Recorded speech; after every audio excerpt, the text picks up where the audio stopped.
La ponencia que vamos a defender lleva el título del papel del razonamiento ampliativo en los procesos de justificación racional.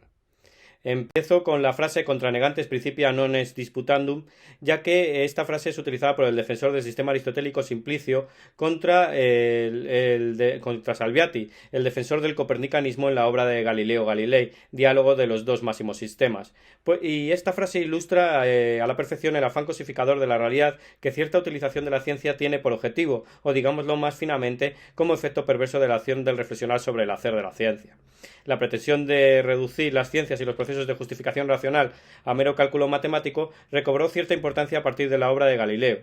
El método era claro y nos obsequiaba con predecibles y simples resultados, a través de intuición, construcción y demostración. Ya Leibniz, inspirando en aquel visionario que fue Raimundo Lulio, intentó establecer un lenguaje matemático alejado de las ambigüedades. Un sistema matemático que cumpliera escrupulosamente con las cualidades de unidad y de marcación.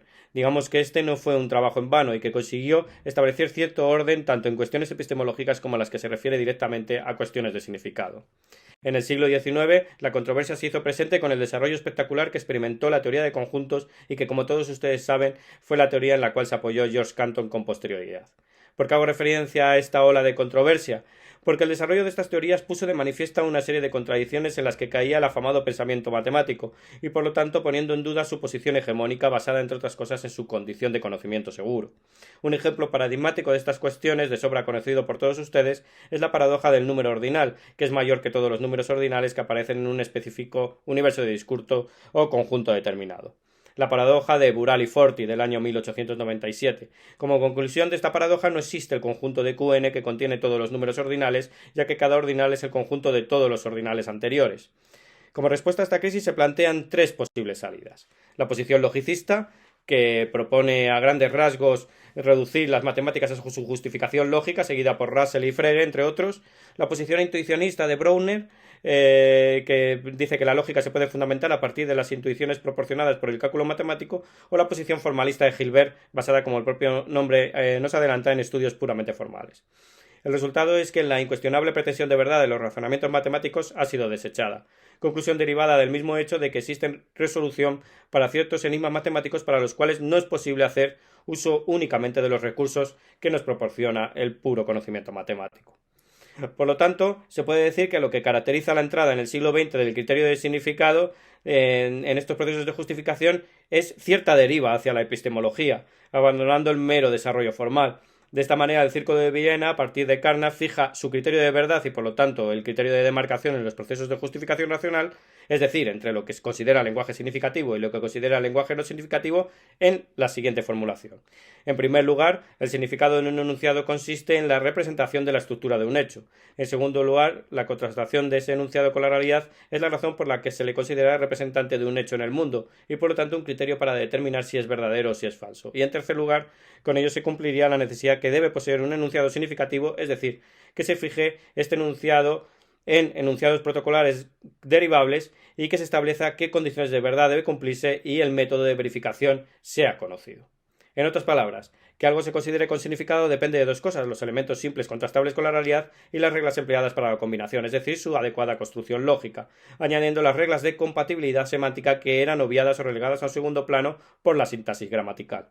Por lo tanto, que algo fuera significativo tendría que ver con su cualidad para designar un concepto y, por lo tanto, su verdad estaría indisolublemente relacionada con la función de verdad de todos los enunciados protocolares en los que puede potencialmente descomponerse el enunciado principal. La objeción que estableció Popper, fijándose en la crítica efectuada a la extensionalidad de los conceptos de Putnam, fue la siguiente: la verdad de los enunciados protocolares no depende de la constatación directa con la realidad, sino del criterio de demarcación establecido a partir del diálogo social de una determinada comunidad científica o grupo de expertos. Para Carnap, la estructura del concepto determina su extensión, entendiendo por estructura el conjunto de predicados que recae sobre él, es decir, el conjunto de individuos a los que se le aplica. Putnam llegó a la conclusión de que esto no es así. La extensión es independiente de dicho marco conceptual. Que algo sea significativo no tiene que ver con la realidad constatada en un conjunto de propiedades esenciales. De hecho, la crítica de Putnam a Katz es que la teoría de este último no deja de ser una matematización de la teoría tradicional. En otras palabras, para Putnam, la teoría de conjuntos habría caído en el error de no tener en cuenta los casos limítrofes. En muchos casos, las clases o los conjuntos se caracterizan por mantener una relación cierta o con funciones bien definidas, pero hay otros casos en los que esa línea de demarcación es más bien difusa, de tal manera que suponer un conjunto de cosas sobre las cuales cabe decir que un término es significativo es algo muy cuestionable. Es decir, la teoría de conjuntos es demasiado precisa, pero no refleja el verdadero uso referencial que se puede hacer de los términos. Por lo tanto, dice Popper, puede darse el caso, y de hecho se da, que existen proposiciones que no pueden ser verificadas según la teoría de conjuntos o el criterio de demarcación positivista, y que sin embargo son significativas. Por ejemplo, bien, pongo el ejemplo, el principio de indeterminación de Heisenberg. Por otro lado, y siguiendo a Putman, si se lleva a criterio la demarcación hasta sus últimas consecuencias, los supuestos verificables últimos son irrefutables, en otras palabras, son burdas creencias. De esta manera se estaría anticipando las ideas de Joseph Margolis, en la cual el análisis de los componentes lingüísticos formaría parte de una especie de psicología cognitiva, negando en cierta manera la autonomía de los módulos sintácticos, semánticos y sintagmáticos. En este contexto, Karl Popper, en 1939, con su obra La lógica de la investigación científica, dice que no es propio hablar de verdad en un sentido amplio, sino de aproximaciones asintónicas, ya que la metodología debe ir encaminada a la refutabilidad, es decir, afirmar el carácter provisional de las afirmaciones que podemos denominar como verdaderas. Popper consideró demasiado dogmático y, digamos, una miseria dogmática, afirmar la diferenciación definitiva entre proposiciones científicas y pseudoproposiciones metafísicas, de la manera como lo hacían los miembros del Círculo de Viena de Schlick. De tal manera que una proposición no es verdadera si el todo de las propiedades que engloba el conjunto de su extensión es contrastable por medio de la experiencia, sino que lo es en función de su refutabilidad, es decir, en la medida en que el conjunto de falsificadores potenciales contenidos en su extensión no es vacío o no está vacío. La teoría científica será aquella que permita su refutabilidad, como por ejemplo la teoría de la longitud de onda de Rödinger. Su proceder, por lo tanto, se explica a través de la justificación del modus tollendo-tollens. El discípulo de Popper, Lakatos, va más allá que la teoría propuesta por su maestro, presentando su falsacionismo, digamos, refinado. Las teorías científicas no son únicamente aquellas que muestran capacidad de ser refutadas, sino que también reúnen una serie de características, como por ejemplo, contener un exceso de contenido empírico frente a sus teorías rivales, que la postulación de una nueva teoría no se hace desde la nada, sino que tiene en cuenta lo que no ha sido refutado de las teorías anteriores, y que además el exceso de información que propone las nuevas teorías de alguna manera es susceptible a su vez de refutación. Lakatos se basa para afirmar en esta tesis en otra de todos sobra conocida por ustedes, que es la de Duhem-Quine. Según esta tesis, en la contrastación de una hipótesis, si una predicción resulta falsa, no sabemos con seguridad si esa falsedad es atribuible a la falsedad contenida en la hipótesis principal o la de las auxiliares. Esto tiene como consecuencia inmediata que una teoría de manera aislada no puede someterse a contrastación. En este sentido, para Lakatos, las teorías matemáticas, después de la crítica cometida por el desarrollo de la teoría de conjuntos, son teorías cuasi empíricas. No se parte de axiomas como enunciados incuestionables, sino de conjeturas expuestas a sus falsadores potenciales. La matemática no es así histórica, el error en el que había caído la formulación de la Escuela de Viena y más concretamente la propuesta de Carnap. Del mismo modo que su discípulo Lakatos, con el pensamiento deductivista, Popper cree que el inductivismo no guarda apenas relación con los procesos de justificación. No existe como tal una fundamentación última. Tal y como dice Albert, en la búsqueda de la fundamentación última solo caemos una y otra vez en el recurso ad infinitum. De este modo, las teorías científicas solo dan explicaciones de fenómenos concretos y no de toda la realidad. En este contexto, en el año 1938, Ray Chamber establece la distinción entre contexto de justificación y contexto de descubrimiento. En el contexto de justificación no tiene cabida la alusión a fenómenos psicológicos que son calificados como irrelevantes, sino que la ciencia progresa a partir de los resultados de objetivos de la investigación.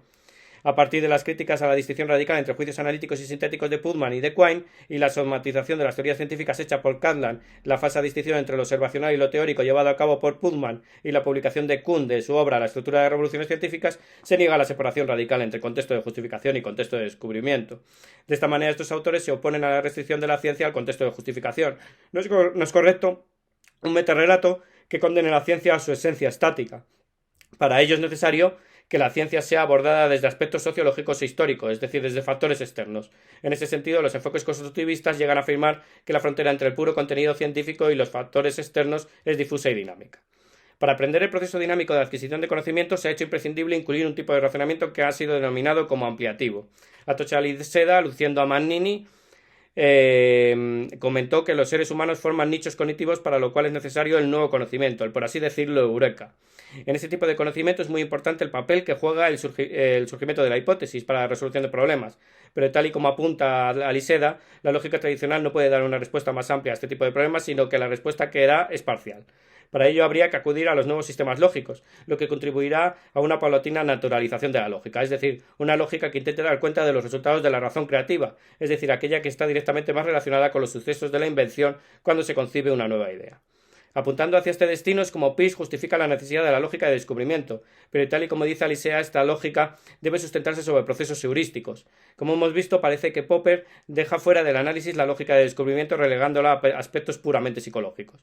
Pero como hemos visto, pone de relieve al mismo tiempo que hay un estrato que escapa a la lógica de justificación, pero que además es precisamente el estrato que tiene que ver más con la formulación y resolución de problemas y menos con la evaluación y la selección.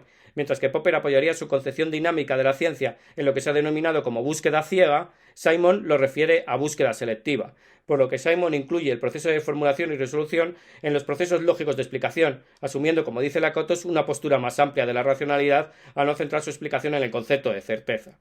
El estudio estará más centrado en la búsqueda de premisas que en la producción de consecuencias, lo que da lugar a la producción de nuevo conocimiento, buscando su correlato en la definición de los patrones de la inferencia plausible de Polya. El razonamiento heurístico cumple con los requisitos exigibles que se le exigen al razonamiento deductivo, solo que el primero es provisional. Los tipos de razonamiento ampliativos, de entre los cuales se encuentran los heurísticos, no son razonamientos ciegos, pero tampoco racionales en sentido estricto, ya que no aspiran a la certeza, pero tenemos que convenir que su funcionamiento no es una cuestión de azar. Teniendo en cuenta los principios de Merton referidos a la estructura normativa del pensamiento científico, podemos decir que la definición de Simon es demasiado restrictiva, aunque cumpla con estos requisitos.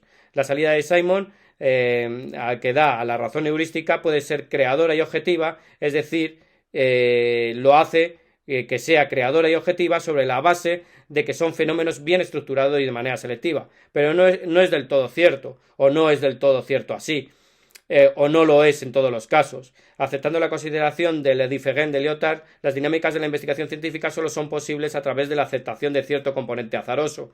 Los trabajos colaborativos de campo dan forma al carácter emergente de los resultados en donde el todo es más que la suma de las partes.